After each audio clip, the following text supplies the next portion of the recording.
Delhi police की special cell के लंबे इंतजार के बाद जोया खान उनकी गिरफ्त में आई है। ऐसे में पुलिस ड्रग्स और गैंग को लेकर पूरी जानकारी बटोरने की कोशिश करेगी।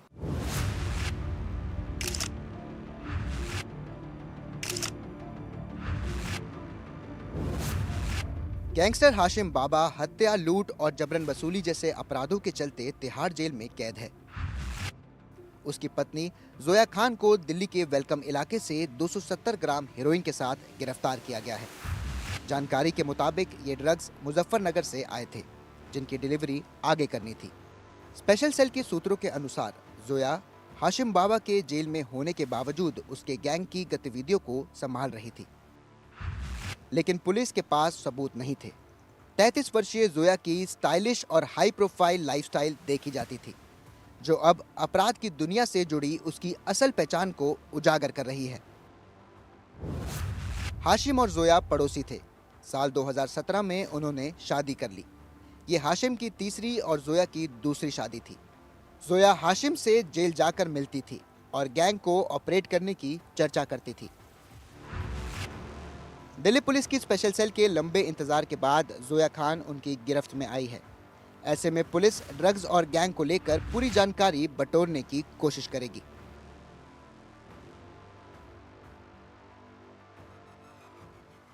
जनता के टैक्स की कमाई और सरकारी पैसों की बंदरबाट कैसे की जाती है, इसका कुछ खुलासा उत्तराखंड विधानसभा में रखी गई कैग की रिपोर्ट में हुआ है। रिपोर्ट में वन और स्वास्थ्य विभाग सहित कई महकमों में वित्तीय अनियमितताओं के साथ अव्यवस्थाओं की बातें सामने आई है। उत्तराखंड के सरकारी अस्पतालों में साल 2022 में एक्सपायर्ड दवा तक बांट दी गई। ये बात उत्तराखंड की कैग रिपोर्ट के सामने आई है। यही नहीं, जो पैसा पेड़ लगाने के लिए था, उत्तराखंड के वनों और पर्यावरण की रक्षा के लिए था, उससे आईफोन, लैपटॉप, फ्रिज खरीदे गए, ऑफिस की साज सज्जा कराई गई। 31 मार्च 2022 को खत्म हुए वित्तीय वर्ष की इस रिपोर्ट में सरकारी कामकाज पर कई सवाल उठाए गए हैं। कर्मकांड बोर्ड ने बिना इजाजत के 607 करोड़ रुपए खर्च किए। वन भूमि हस्तांतरण के नियमों की अनदेखी की गई। कैग रिपोर्ट में कैंपा योजना में प्लांटेशन के लिए भूमि गलत चुनी गई। वन मंत्री कहते हैं कि वन विभाग वाले मामले में जांच के निर्देश दिए हैं। देखिए, ये 19 से 22 तक का मामला है और इसमें जैसे मेरे संज्ञान में आया तत्काल प्रमुख सचिव वन को इसकी जांच के आदेश दे दिए गए। रिपोर्ट के मुताबिक पहाड़ी इलाकों में डॉक्टरों के 70% पद खाली है, जबकि मैदानी इलाकों में 50%। कांग्रेस का कहना है सरकार जनता के टैक्स की कमाई उड़ा रही है। जो जनहित में इस्तेमाल होने वाले पैसा था, जनता के लिए इस्तेमाल होने वाला पैसा था, वो अब मोबाइल खरीदने में और दफ्तरों को उसके सौंदर्यीकरण करने में इस्तेमाल हो रहा है। भगवान भी बेंगलुरु में आ जाएं तो भी यहाँ का ट्रैफिक जाम खत्म नहीं हो सकता। कर्नाटक के उप मुख्यमंत्री डीके शिवकुमार के इस बयान से उनकी काफी किरकिरी हो रही है। हर तरफ जाम, ये बेंगलुरु की सड़कों की सूरत है। आबादी 4% की दर से बढ़ रही है, गाड़ियां 8% की दर से। 1 करोड़ 30 लाख की आबादी वाले इस शहर में 1 करोड़ 14 लाख गाड़ियां हैं, क्योंकि पब्लिक ट्रांसपोर्ट सिस्टम खस्ता हाल है। शहर में 16,000 बसें होनी चाहिए, लेकिन हैं सिर्फ 6,500 के आसपास। ऐसे में बेंगलुरु के शहर विकास मंत्री डीके शिवकुमार को लगता है कि मौजूदा हालात में भगवान भी इस शहर को ट्रैफिक की समस्या से छुटकारा नहीं दिलवा सकते।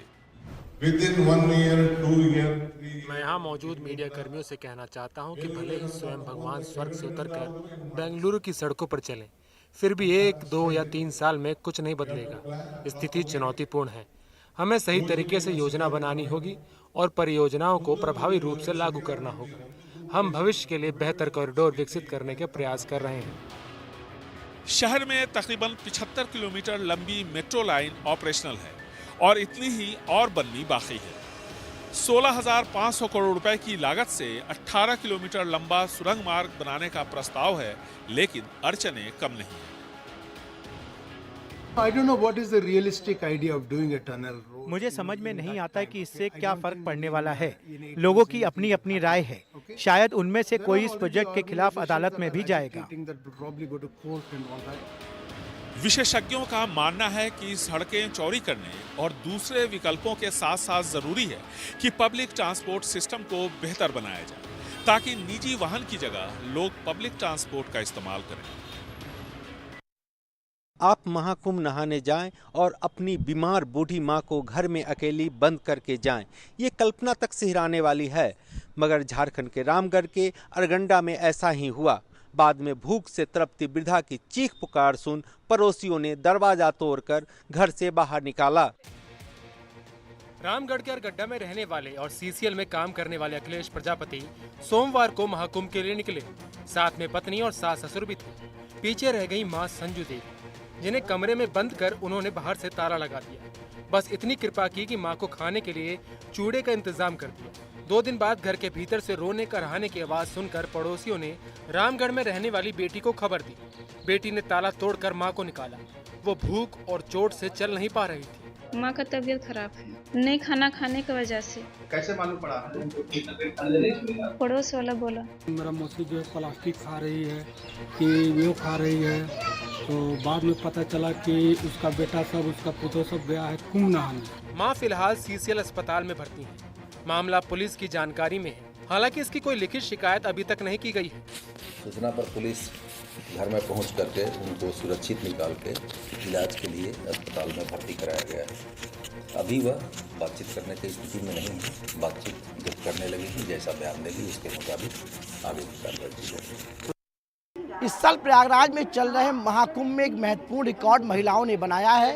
इस कुंभ पे उन्होंने पुरुषों की संख्या को पीछे छोड़ दिया है। इस महाकुंभ में जिन करीब 60 करोड़ लोगों ने संगम में डुबकी लगाई है, उनमें करीब 42 करोड़ महिलाएं रही हैं। ये बात प्रयागराज के झूसी स्थित गोविंद वल्लभ पंत सामाजिक विज्ञान संस्थान की एक रिसर्च रिपोर्ट में सामने आई है। रिपोर्ट बताती है कि इस कुंभ में शामिल होने वालों में 70% से ज्यादा महिलाएं हैं। इनमें भी 18 से 35 साल की महिलाएं ज्यादा हैं। 40 के अंदर की महिलाएं जो अपनी नौकरी और परिवार से छुट्टी लेके 2-3 दिन के लिए यहाँ आई, स्नान किया और कथा प्रवचन में भाग लिया, ये एक सिग्निफिकेंट चेंज था। पिछले कुंभों में महिला पुरुष का अनुपात आधे आधे का था, लेकिन अब दिख रहा है कि 10 लोगों के समूह में 7 महिलाएं होती हैं, यानी 40% की बढ़ोतरी। शोधकर्ताओं के अनुसार महिलाओं की बढ़ती भागीदारी के पीछे प्रमुख वजह सुरक्षित वातावरण है, जो उन्हें स्वतंत्र रूप से यात्रा करने और धार्मिक गतिविधियों में भाग लेने के लिए प्रोत्साहित कर रहा है। मामला दलित वोटों का है, इसीलिए राहुल गांधी और मायावती आमने सामने हैं। दोनों एक दूसरे को बीजेपी की बी टीम साबित करने में जुटे हैं।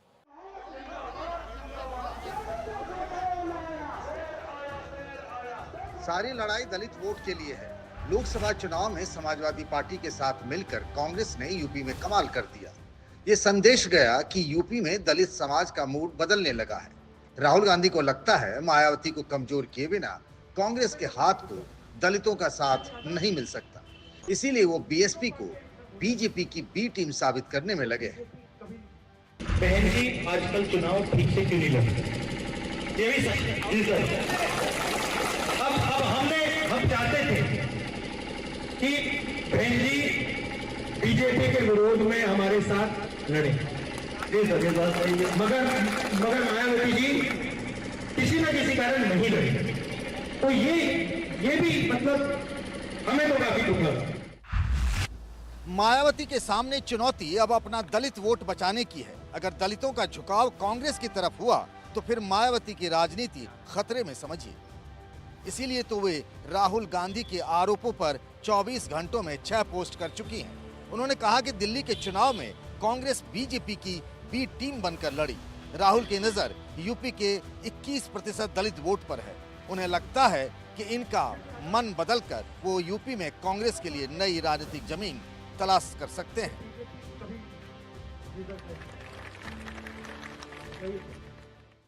दिल्ली में आयोजित अखिल भारतीय मराठी साहित्य सम्मेलन के दौरान प्रधानमंत्री नरेंद्र मोदी और शरद पवार के बीच दिखी केमिस्ट्री चर्चा का मुद्दा बन गई है। ये तस्वीर काफी कुछ कहती है। अखिल भारतीय मराठी साहित्य सम्मेलन के उद्घाटन के मौके पर जब शरद पवार अपना वक्तव्य देकर मंच पर लौटे तो प्रधानमंत्री ने उनके लिए कुर्सी लगाई। इस शिष्टाचार ने सबका दिल जीत लिया। प्रधानमंत्री इस समारोह के मुख्य अतिथि थे। शरद पवार ने उन्हें समारोह में आने के लिए धन्यवाद दिया। प्रधानमंत्री मोदी का तहे दिल से आभार व्यक्त करता हूं। जब समारोह का आमंत्रण देने में प्रधानमंत्री के पास गया तो 1 मिनट में उन्होंने इसे स्वीकार किया। इसके लिए भी मैं आभारी हूं। इस मौके पर प्रधानमंत्री नरेंद्र मोदी ने भी मराठी भाषा से अपने लगाव की कहानी लोगों से साझा की। मेरा सौभाग्य है कि मेरे जैसे लाखों लोगों को आरएसएस ने देश के लिए जीने की प्रेरणा दी और संघ के ही कारण मुझे मराठी भाषा और मराठी परंपरा से जुड़ने का भी सौभाग्य प्राप्त हुआ। प्रधानमंत्री नरेंद्र मोदी और शरद पवार के रिश्तों के बीच पिछले कुछ वर्षों में काफी उतार चढ़ाव आए हैं, लेकिन राजनीति के बाहर जो आपसी सम्मान दोनों ने दिखाया है वह यह बता रहा है कि कई बार रिश्ते राजनीति से ऊपर होते हैं। मुंबई से रौनक कुकड़े, एनडीटीवी इंडिया के लिए। बिहार के सासाराम में मैट्रिक परीक्षा के दौरान नकल से इनकार करने पे एक छात्र की गोली मार के हत्या कर दी गई, जबकि दूसरा गंभीर रूप से घायल हो गया। ये घटना 20 फरवरी को हुई जब मातृभाषा यानी हिंदी और उर्दू का पेपर चल रहा था। बिहार के सासाराम के ताराचंडी इलाके में प्रदर्शन कर रहे इन छात्रों में ज्यादातर 10वीं के विद्यार्थी हैं। इनके 2 दोस्तों को इसलिए गोली मार दी गई कि वो हिंदी के परीक्षा के दौरान दूसरे विद्यार्थी को नकल करने में मदद नहीं कर रहे थे। इनमें से एक विद्यार्थी अमित कुमार की गोली लगने से मौत हो गई। वहीं संजीत नाम का दूसरा युवक गंभीर रूप से घायल है और जिंदगी और मौत से जूझ रहा है।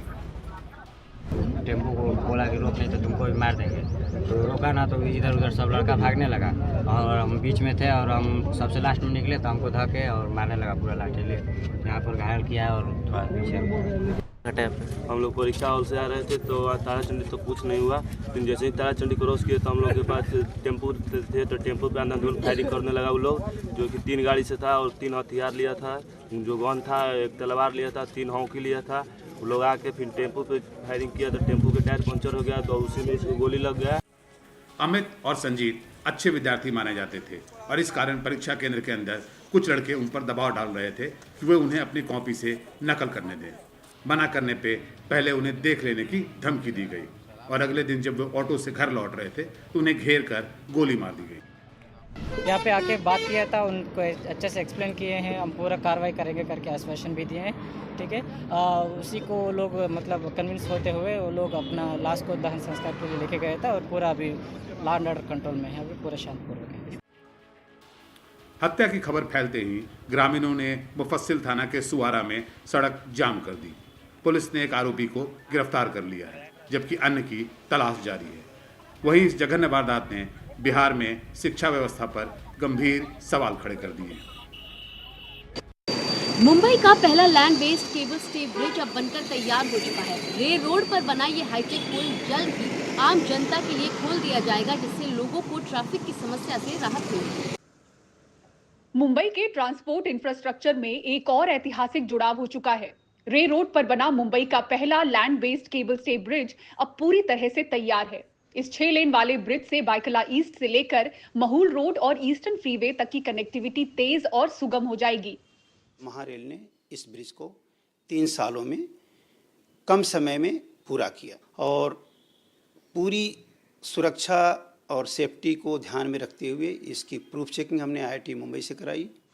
फरवरी 2022 में शुरू हुए इस प्रोजेक्ट को पूरा करने में कड़ी मेहनत लगी। रेलवे टिकट काउंटर, 130 से ज्यादा चॉल्स और 15 शेड्स को रिलोकेट किया गया ताकि पुल का रास्ता तैयार हो सके। अब ये 266 करोड़ की लागत से बना 385 मीटर लंबा पुल मुंबई की ट्रैफिक व्यवस्था को और सुचारू करेगा। अब ये ब्रिज बनने से ना हमारे लोग का बहुत फायदा हुआ। अब जितना जल्दी इसकी ओपनिंग हो जाए उतना हम लोग के लिए अच्छा है। ये ब्रिज बनने से पब्लिक का बहुत बेनिफिट है, क्योंकि दारू खाना जाने के लिए भी अच्छा है, रई रोड आने के लिए भी अच्छा है, मस्जिद बंदर जाने के लिए भी अच्छा है और ये फ्रीवे से भी जोड़ेंगे तो पब्लिक के लिए गवर्नमेंट ने बहुत अच्छी सुविधा की है।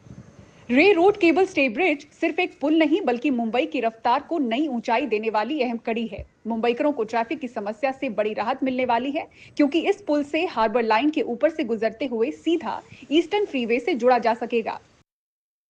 शिवरात्रि के दिन 26 फरवरी को महाकुंभ समाप्त हो जाएगा, लेकिन महाकुंभ को लेकर राजनीति लगातार तेज होती जा रही है। समाजवादी पार्टी के अध्यक्ष अखिलेश यादव ने गंगा सफाई का मुद्दा उठाते हुए बीजेपी के नेताओं से कहा है कि अगर पानी इतना ही साफ है तो वो उसी पानी से अपने घर में नहाएं और उसी पानी से खाना बनाएं।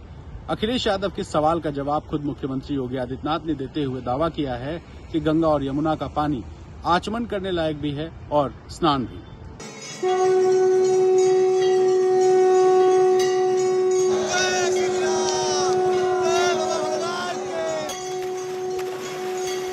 जिस संगम में अब तक 57 करोड़ से ज्यादा लोग पवित्र डुबकी लगा चुके हैं, क्या वो गंगा जल बेहद दूषित है?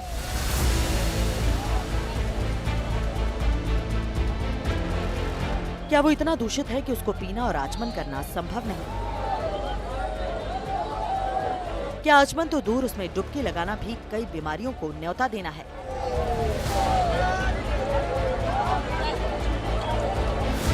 ये सवाल पिछले कुछ समय से उठाया जा रहा है, जिसको नए सिरे से उठाया है समाजवादी पार्टी के अध्यक्ष अखिलेश यादव ने। पहले सुनिए कि अखिलेश यादव ने क्या कहा। बीजेपी के सभी नेताओं को सिंटेक्स टंकी भर के दी जाए, उनके घरों पे पहुंचाया जाए विशेष गाड़ी से, जिससे वो अपना खाना बनाएं उसी पानी से, स्नान करें और जब समय आए तब पीते भी रहें दवाई के रूप में।